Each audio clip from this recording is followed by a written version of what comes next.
ನಮಸ್ಕಾರ ಎಲ್ರಿಗೂ. ನೀವೆಲ್ಲ ಹೇಗಿದ್ದೀರಿ? ಚೆನ್ನಾಗಿದ್ದೀರಿ ಅಂತ ಅನ್ಕೋತಾ ಇವತ್ತಿನ ವಿಡಿಯೋನ ಸ್ಟಾರ್ಟ್ ಮಾಡೋಣ. ಇವತ್ತಿನ ನನ್ನ ಇನ್ನೊಂದು ವಿಡಿಯೋಗೆ ನಿಮಗೆಲ್ಲರಿಗೂ ಸ್ವಾಗತ. ನಾವಿವತ್ತು ಹೋಗ್ತಾ ಇರುವ ಸ್ಥಳ ಯಾಣ. ಈ ಸ್ಥಳದ ಹಿನ್ನೆಲೆ ಬಗ್ಗೆ ವಿಸ್ತಾರವಾಗಿ ಹೇಳೋ ಅವಶ್ಯಕತೆ ಏನೂ ಇಲ್ಲ ಅನ್ಕೋತೀನಿ. ಕರ್ನಾಟಕದ ಪಶ್ಚಿಮ ಘಟ್ಟಗಳ ಪ್ರೇಕ್ಷಣೀಯ ಸ್ಥಳಗಳಲ್ಲಿ ಯಾಣವೂ ಕೂಡ ಒಂದು. ಈ ಸ್ಥಳದಲ್ಲಿ ಭೈರವೇಶ್ವರ ಶಿಖರ ಮತ್ತು ಮೋಹಿನಿ ಶಿಖರ ಎಂಬ ಎರಡು ಶಿಖರಗಳು ಹೆಸರುವಾಸಿಯಾಗಿದೆ. ಅದಲ್ಲದೆ ಕಪ್ಪು ಕಲ್ಲಿನ ಈ ಶಿಖರವು ವಿಶಿಷ್ಟವಾದ ಭೌಗೋಳಿಕ ರಚನೆಯನ್ನು ಹೊಂದಿದೆ ಮತ್ತು ಹಿಂದೂ ಯಾತ್ರಾ ಸ್ಥಳವಾಗಿ ಆಧ್ಯಾತ್ಮಿಕ ಮಹತ್ವವನ್ನು ಹೊಂದಿದೆ. ಉತ್ತರ ಕನ್ನಡ ಜಿಲ್ಲೆ ಕುಮಟಾ ತಾಲೂಕಿನಲ್ಲಿರುವ ಈ ಸ್ಥಳ ಹಚ್ಚ ಹಸಿರಿನ ಕಾಡುಗಳಿಂದ ಸುತ್ತುವರೆದಿದೆ.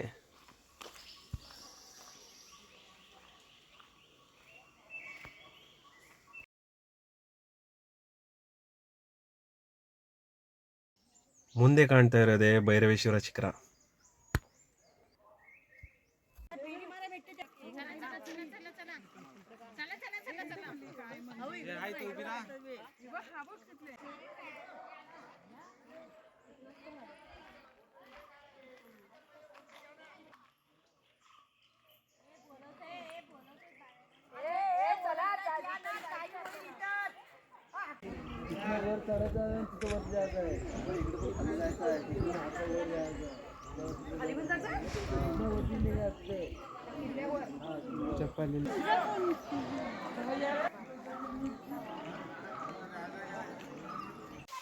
ಇದು ಬಂದು ಮೋಹಿನಿ ಶಿಖರ.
ಸೊ ಯಾಣ ನೋಡಿದ ನಂತರ ಈ ಸ್ಥಳದ ಬಗ್ಗೆ ನಿಮ್ಮ ಅನಿಸಿಕೆ ಅಭಿಪ್ರಾಯಗಳನ್ನು ಕಮೆಂಟ್ ಮಾಡಿ.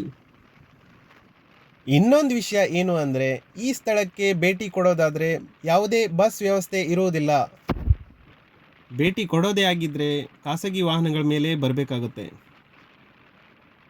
ನೀವೇನಾದರೂ ನಮ್ಮ ಚಾನಲ್ನ ಸಬ್ಸ್ಕ್ರೈಬ್ ಮಾಡಿಲ್ಲ ಆಗಿದ್ದರೆ ಸಬ್ಸ್ಕ್ರೈಬ್ ಮಾಡ್ಕೊಳ್ಳಿ.